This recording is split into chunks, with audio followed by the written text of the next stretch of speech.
It's such a powerful thing, right? This idea of lifestyle and the choices that we make each day, and we don't pay attention to it in medicine, and that needs to change. And that's why we made the film.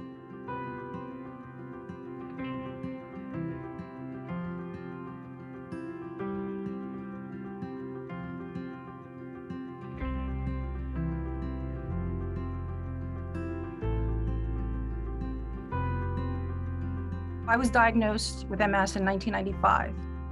The first 7 years of my diagnosis, I was not well.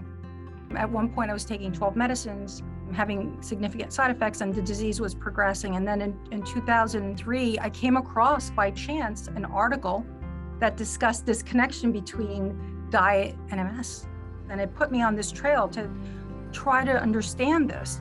And I started to pull literature and read articles. And I remember going, oh my God, wow, there's more that I can do to manage this disease than just take a medication. Yes, medications are important and they're part of management plan, but I can do more than just that.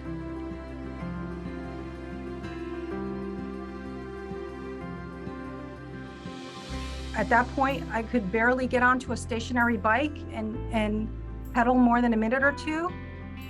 But I built up from that to crossing the finish line at a marathon. It didn't happen overnight. It took 7 years to get there, but I got there. All of a sudden, that fatigue that I was drowning in lifted, and I had all of this energy.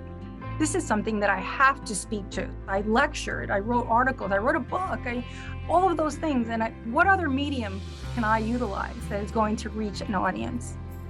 Documentaries. I was fortunate enough that I partnered with a filmmaker. She had heard my story and was moved by it. And we had a conversation, and then it was just, two party women, strap some cameras on, carry equipment, get on a plane. And, it was a lot of work. It took us 5 years to do it, receiving emails or letters from people who have watched the film and have made changes in their own lives is wonderful. But to have physicians watch the film, introduce changes into their own lives and see the benefits, and then in turn share that with their patients. And that is extraordinary, because if you have one physician who changes, who becomes aware, then that affects their entire patient panel. And it feels so good because it spreads like wildfire, because it's infectious. I'm an infectious disease physician. I like to use that term. This is a good infection, We're spreading this idea of wellness and good health.